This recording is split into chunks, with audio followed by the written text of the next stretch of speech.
bisa berbuat apa-apa, tidak mampu ya tidak apa-apa. Tapi kita mempunyai satu yang lebih mahal, yaitu doa. Doa dan penyemangat. Jadi kita bisa tidak punya apa-apa, tidak punya materi apa-apa untuk anak-anak kita, untuk tetangga kita, untuk saudara-saudara kita. Tapi jangan lupa kita memiliki sesuatu yang amat berharga. Apa itu? Yaitu penyemangat. Masya Allah. Jadi kalau ada orang minta atau butuh uang untuk usaha, kita mungkin tidak punya uang untuk memberi sumbangan untuk itu ya. Tapi jangan sampai kemudian kita mematahkan semangat. Kamu kelas apa? Kamu itu orang kecil ya, orang tidak punya mau bikin usaha sebesar itu loh. Ini kan tidak boleh. Masya Allah. Kita kalau ngomong begitu itu kan berarti kita sudah tidak bisa memberi sesuatu, tetapi membuat orang kehilangan sesuatu. Enggak lah. Jadi jadilah manusia yang pembakar semangat.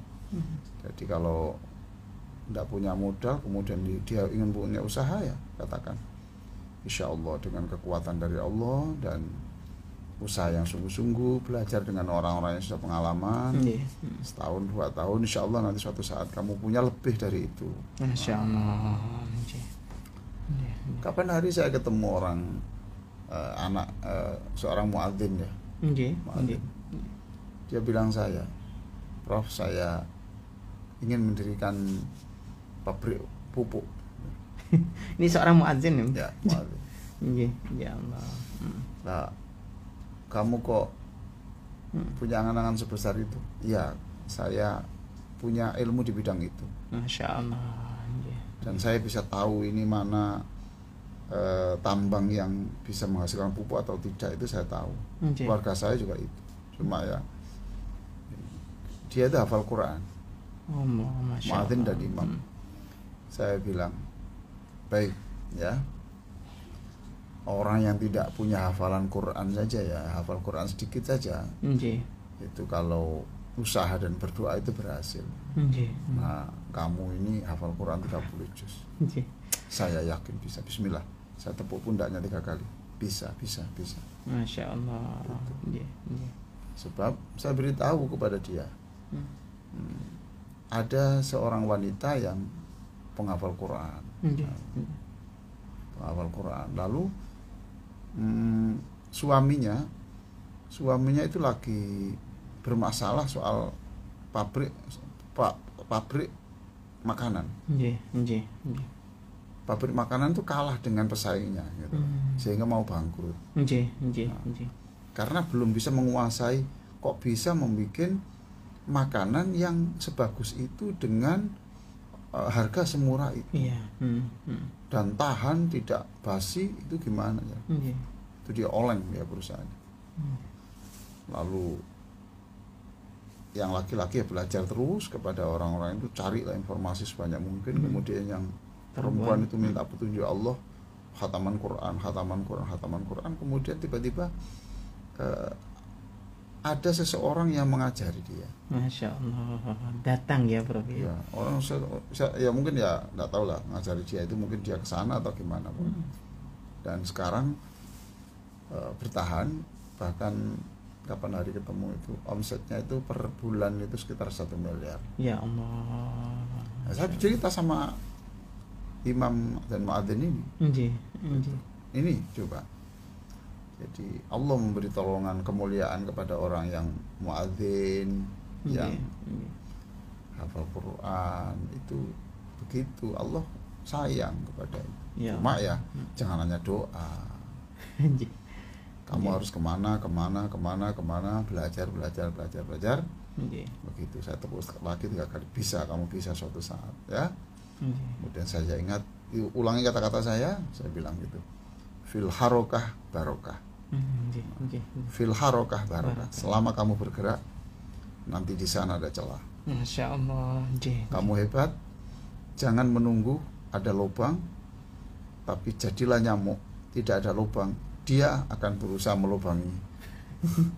Dekat lubang sendiri sehingga nggih. bisa mengambil darahnya orang toh. Nggih. Nah, itu prinsip kita harus menyemangati, jangan sampai tidak menyemangati. Itu sudah tidak memberi apa-apa. Nggih. Nah, kapan hari dia ketemu saya, gimana Ustaz? Sudah ini toh, sudah ketemu? Belum, ini masih di Kalimantan menjajaki ini, kemudian Masya Allah. itu Nggih. kita dikirim sambelnya, kemudian nanti ini kerjasamanya seperti apa dengan pemerintah daerahnya seperti apa. Nggih. Bismillah, ya Alhamdulillah. Insya Allah kamu tidak hanya hafal Quran tapi bisa mendirikan pondok tahfidz Al-Quran gratis, biayanya diambil oleh perusahaan. Insya Allah. Nggih. Nah, ini saya kira perlu, jadilah penyemangat, bukan orang yang melemahkan semangat. Kalau tidak bisa memberi sesuatu tidak apa-apa, kita masih punya sesuatu yang lebih berharga dari segalanya, yaitu semangat ya Prof ya. Masya Allah. Ya, iyalah, jangan saya mau kuliah di Yaman Pak. Sekolah tuh jauh. Iya. Ini ya, bapakmu tuh ya jual sayur keliling. Iya. Nah, ini kan kita itu sudah tidak memberi sesuatu, tapi perkataannya kok jadinya begitu. Ya Allah. Ya sudah, Bismillah. Ayo kita baca doa bersama-sama. Salam untuk abamu, suruh sering puasa, ya. Sebab doanya orang puasa itu dikabulkan Allah. Alhamdulillah, luar biasa. Masya Allah. Ya, penyemangat. Ya, penyemangat. Maka jadilah penyemangat. Sekali lagi, jadilah penyemangat kepada istri kita, kepada anak kita, kepada orang tua kita. Wah, ini gagal kayak begini, biasa banyak orang kayak gini gagal lagi. Enggak. Kalau kita mau warning, memberikan warning enggak apa-apa. Ya hati-hati, tapi ya kamu belajar dari orang-orang yang gagal dalam usaha ini. Supaya kamu tidak terjebak dalam kegagalan yang sama. Belajar lagi. Masya Allah. Nah, itu saja ya, sebagai muqaddimah. Jadi ini Jumat ya, Jumat itu ya hari yang terbaik untuk menyemangati orang.